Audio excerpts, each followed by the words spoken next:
Hello, I'm Dr. Laura. Welcome to my podcast, Where Work Meets Life. Today, we are going to talk about You Can Be Yourself Here, creating inclusive workplaces by using the psychology of belonging. I'm delighted to have DDS Dobson-Smith here, the founder of SoulTrained, a licensed therapist, author, executive coach, speaker on leadership and growth, a Reiki master, all in the service of helping others grow and become who they really are. They are the founder and CEO of SoulTrained, an executive coaching and leadership growth consultancy. And DDS has multi-sector global experience, over 25 years working across industries in a variety of senior leadership and executive roles, really understanding different cultures, different organizations, and helping create cultures of belonging where people can be themselves and thrive. I've had the opportunity to read your book, You Can Be Yourself Here, which I'm delighted to talk about today. I think it is just a wonderful resource for organizations and for human beings about creating cultures where people want to stay because they can be who they really are. Welcome to the show, DDS. Thank you, Dr. Laura. It's lovely to be here, and thank you for plugging the book. That's kind of you. Oh, my absolute pleasure. Tell us about yourself, DDS, and what led you to focus on belonging in workplaces. Yeah, well, as you said in the intro, before I set up SoulTrained, I had a 25-year long career in corporate America, corporate Europe, corporate Asia, in various degrees of learning and development, org psych, org development roles. And all of them really focused on the experience that employees have of being in the workplace. And over the years, really developed the idea that, if you create a workplace where people can be themselves, the energy that many people like myself, I'm a queer person. I'm from the LGBTQ community, but for also people who are Black or brown, Indigenous, First Nations, people who are women, we exist in a social milieu that promotes and favors people who are in white, straight, cisgender, male, able bodies, and so if we have an aspect of our identity that isn't from the majority group, then we can experience this kind of societal pressure to perform and to be someone else in order to fit in. And I really experienced that, and I saw other people experiencing that. And as a psychotherapist, I think that there is some problems associated with that, and the energy that it takes for us to, I guess, dumb down, hide, suppress aspects of our identity and our behavior and our personality in order to fit in. I had a theory that if people could work in a place where they didn't have to do that, where it was okay for them to be themselves, then that energy that would otherwise be taken up covering, code switching, suppressing, would be available for the work, would be available for relationships, would be available for innovation. And so it's really partly my professional experience of working to create workplaces that are like that, and also my own lived experience of the ways in which I am my identity comes with privileged and is also marginalized, that led to really the idea around focusing on belonging in the workplace. What a wonderful description. And I remember you giving the example in your book of one organization saying, can you be a little less gay?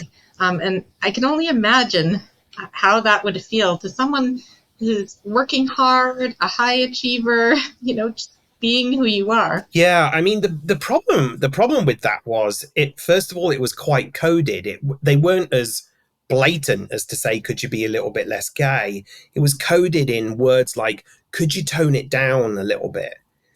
And it wasn't until I got to a senior position in the workplace where I built up the courage, and it had happened throughout my career. And it wasn't until maybe 5 to 7 years ago where I was like, had the courage, the bravery, and the seniority to challenge what a person actually meant when they said, could you tone it down?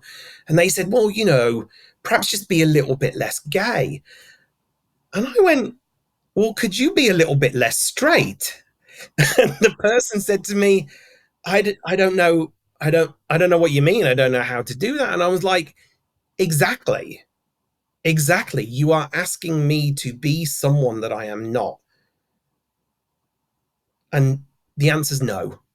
Yeah, and having grown up, my eldest brother is gay, and just seeing how much things have shifted and changed since the 80s, right, when he was 70s and 80s, when he was in high school and young adulthood, and until now. But I feel we've come a long way, but we still have a long way to go with all diversity, diverse groups. We certainly do. So thank you for bringing this book into the world. Now, what I want to know next is, there's these terms, equity, diversity, inclusion. We're using that a lot in workplaces today, thankfully. But what is belonging in particular, and how does it relate to diversity and inclusion? Yeah, so I often find that, diversity and inclusion are said almost as if they're the same word these days. And they're definitely said in the same sentence, but they are different things. Diversity is a fact.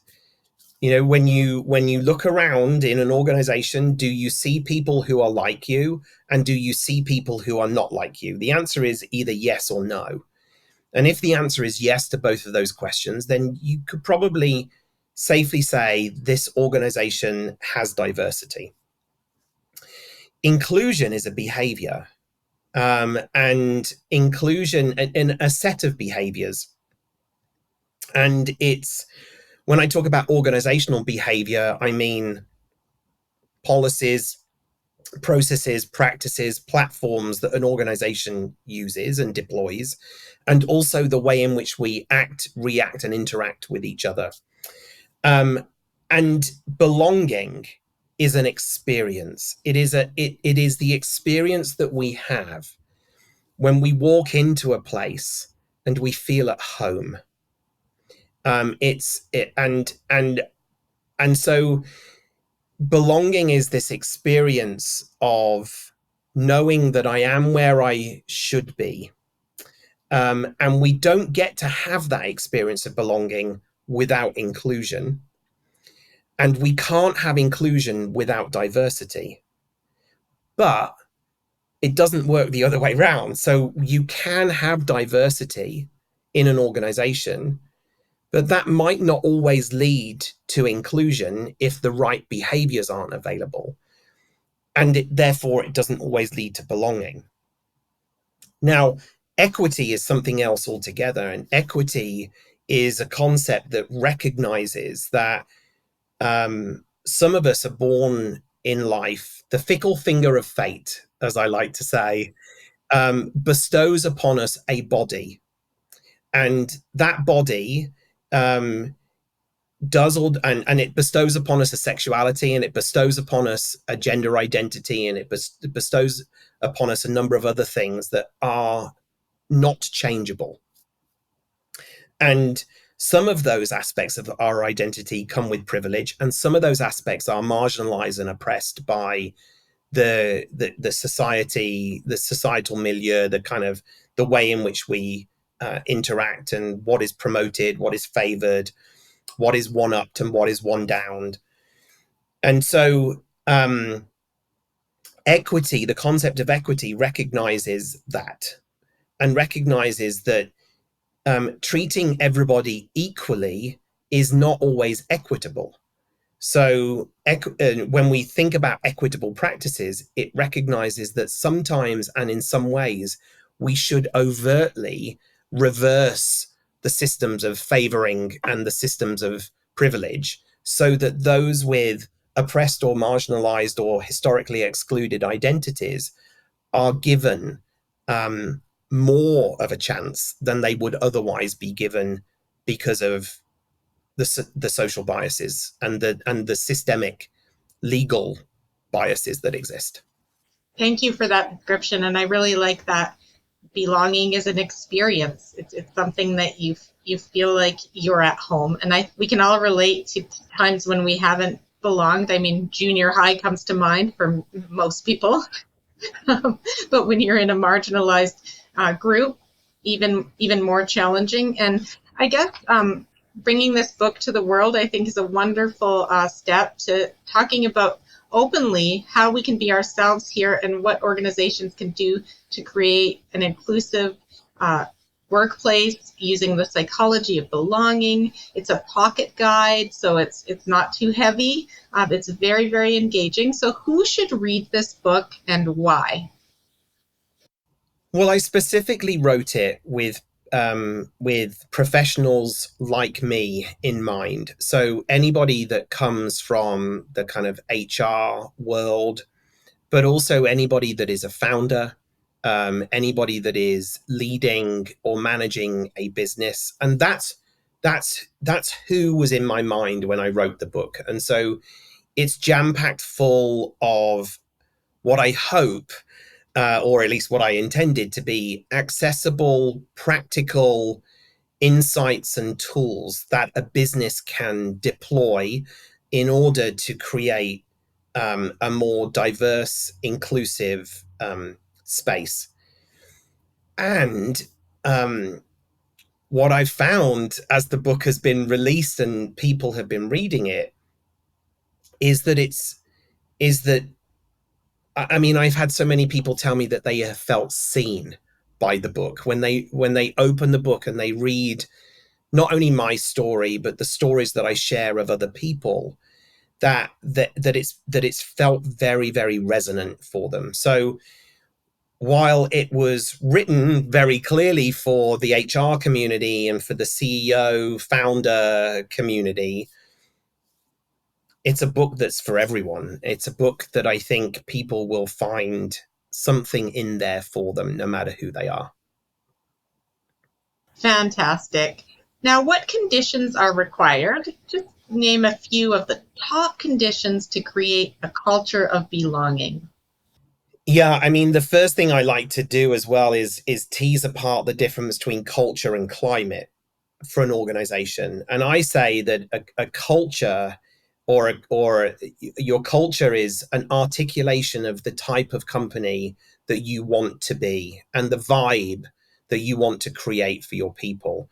Whereas the climate is your people's lived experience of that culture. So in an ideal world, what we're trying to create is a climate of belonging so that people have a real lived experience of feeling as though they belong here.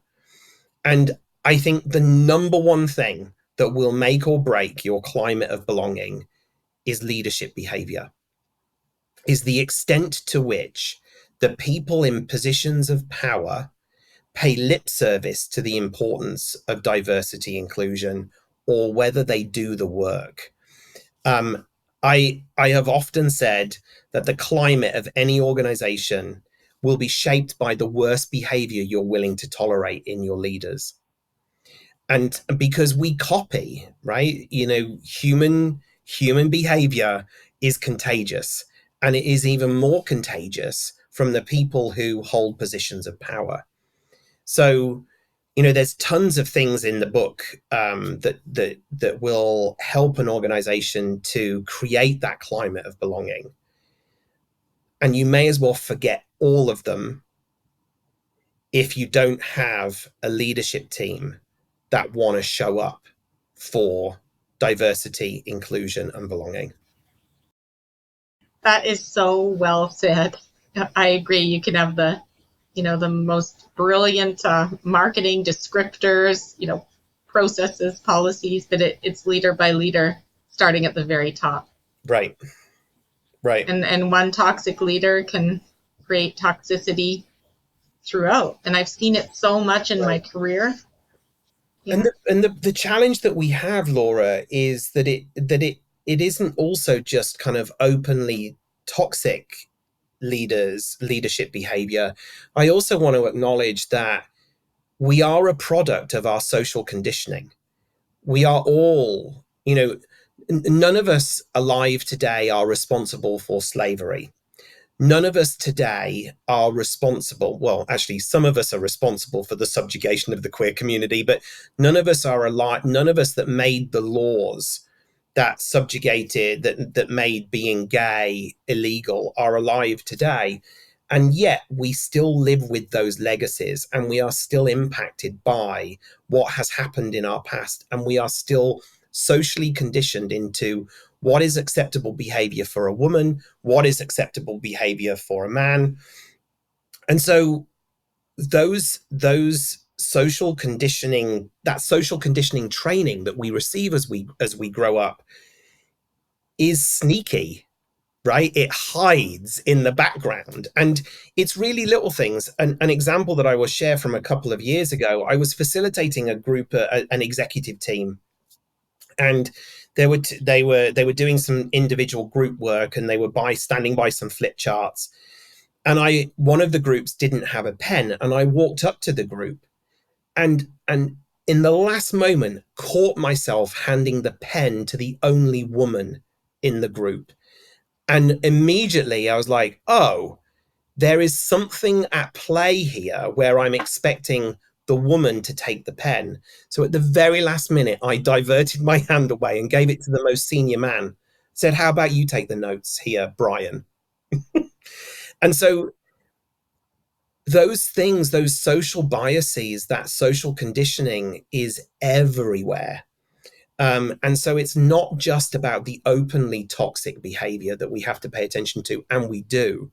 It's also those moments, those little moments where the slip of the tongue, or the foolish action that we take, or the seemingly inconsequential action that we take that has deep meaning for somebody else. I got you. So the small nuances, not just the big, bold toxicity. And it can be very subtle or very unintentional, but with this negative and tough impact on human beings. I hear you. So I'm always interested in this topic of the great resignation or great reevaluation that's going on all around us. And I wonder what your thoughts are on how this is changing people's relationship with workplaces and belonging at work, DDS. Yes. I mean, I love that you called it the great reevaluation, because I recently wrote an article where I called it the great realization, because I think what's happened over the last couple of years with everything that's happened in the world is that many of us have been asking ourselves some fairly deep existential questions about many things. Are we with the person we want to be with? Are we living where we want to live? And are we doing something in our professional career that we want to do? And many people have said no to that question, and they've changed, they've changed their career, and they've gone off on to do other things. And many people have said, actually, yes, what I'm doing in my career does light me up, and I really enjoy it. So the next question they're asking themselves is, am I doing it where I want to do it? And so I think more people are realizing that their workplaces, if their workplaces don't, or if their work isn't bringing them meaning and purpose, and if they feel like they don't belong in their workplace, they're voting with their feet and going elsewhere. So my message to HR leaders and to CEOs and leaders of organizations is that there isn't a shortage of talent. There's just a greater level of discernment amongst talent. And the organizations that are able to show that they have a commitment to diversity and inclusion, and therefore belonging in the workplace, and are able to create work that brings meaning and purpose, are the people that are winning. And it's as simple as that. Well put. I just really appreciate how you explain things, BDS. So thank you. It really resonates with me, and I say that honestly. So how can creating a culture of belonging then really help attract and retain talent? And how can organizations really do that intentionally? There's a direct correlation between two really important people metrics, and that is employee satisfaction and employee attrition. When one goes up, the other one goes down. And what you want is a healthy level of attrition and a healthy level of employee satisfaction. And very simply, if you feel like you belong somewhere, guess what?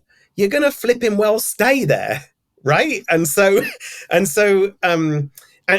also, I'm sure you and everyone listening has in their time walked into a party or a social situation and felt the vibe and gone, I don't belong here. This isn't a place for me to be. And the same happens with workplaces. And immediately when somebody interacts with a brand as a potential future employer, they are receiving messages of whether they will or won't belong there. And so being able to demonstrate your commitment as an organization to belonging, to creating inclusive workplaces, needs to be front and center these days in the way in which you put your brand out into the marketplace. And then what would be unforgivable is when new employee that has been attracted to come and work somewhere, that when they walk in, they don't walk into a cultural brick wall, right? That they walk in knowing and experiencing everything that they thought they were being sold through the employment brand. And so when people can work somewhere where they feel psychologically safe, which is the experience of it not being expensive to be yourself. So therefore, I feel like I can belong here. I'm going to stay and I'm going to show up because I'm not watching my back. I'm not managing who I have to be, what kind of queer person I can be, what kind of Black person I can be, whether I'm allowed to talk. I'm allowed to talk about my kids or not at work because it's because of the environment. All of that is really what's going to help people go, that's where I want to work and this is where I want to stay. Well put. Thank you very much. My final question is about becoming someone who can make a difference around creating cultures of belonging. So an ally or an accomplice is something you talked about in your book as something that people can do. Can you share more about these terms and what they look like in practice? Yeah, sure. I think when it comes to allyship, there are 4 stages. And the first stage is bystander. And when you're a bystander, you're a person who is present at an event or an incident, but not taking part. The next stage is upstander, and that is a person who speaks or acts in support of an individual or cause, particularly someone who intervenes on behalf of a person who is being attacked, overlooked, or excluded. And then you get into allyship and accompliship. So an ally is a person from a non-marginalized group or a historically included, historically favored group who uses their privilege to advocate for those who have historically excluded identity markers. So anyone that is Black or Brown, Indigenous, First Nations, anyone that is female, anyone that is queer, anyone that is transgender, anyone that is disabled. And then an accomplice is a person from a non-marginalized group who uses their privilege to dismantle the structures that oppress an individual or a group. So an example of that would be simply in an organization, taking a look at a recruitment process. So when a company says, well, you've got to hire the best talent, I'm like, yes, of course you do. Of course you do. And nobody wants to get a job if they're not the best person for the job, right? But the question becomes is, how do you find the best person? Are you always looking in places where white middle-class men read job adverts? Or are you going to historically Black colleges? Are you going to places and putting job ads in places where people from marginalized or historically excluded groups are going to access those job ads? And so an accomplice would be a person that recognizes that we have to advertise the job in a number of places, not just these places, that we have to go and seek, I don't know, entry-level positions from non-Ivy League colleges, as an example. Really, really great example. And I think we all need to look at how those of us with certain privileges we're born with can become accomplices in our organizations and with organizations we work with, and in my case, being a consultant. So thank you very much for this interview. I think we've covered a lot of ground with creating inclusive workplaces and your book, DDS. And I really want to thank you for putting this out into the world and using your lived experience and your professional experience and education to really make these concepts clear and practical for people and approachable. So thank you for that. Thank you for having me. And I look forward to our next discussion on being yourself at work to create better wellness. In 2 weeks from now, we'll be launching that episode. And if you enjoyed this episode, please share it with others who may benefit. I really want to get these topics and this important topic of belonging in workplaces out into the world to help make a difference. So please share. Please sign up for my monthly e-newsletter on drlaura.live. I share a lot of goodies, and there'll be a blog article, etc. And in the show notes, we'll tell you how to get your hands on this book. You can be yourself here. So thank you very much, and stay well. Thank you so much for joining us today on Where Work Meets Life. I'm passionate about sharing insights from experts around the world on topics at the intersection of where work meets life. If you found this podcast useful, please share with others who may benefit and engage with us on social media. For more articles, information, and tips, sign up for my monthly newsletter at my website, drlaura.live. This podcast summary contains links to the psychology practice I've founded, Work Evolution, Canada Career Counseling, and Synthesis Psychology, as well as my current employer, Humans, a nationwide organizational psychology firm focusing on culture and performance. Stay well.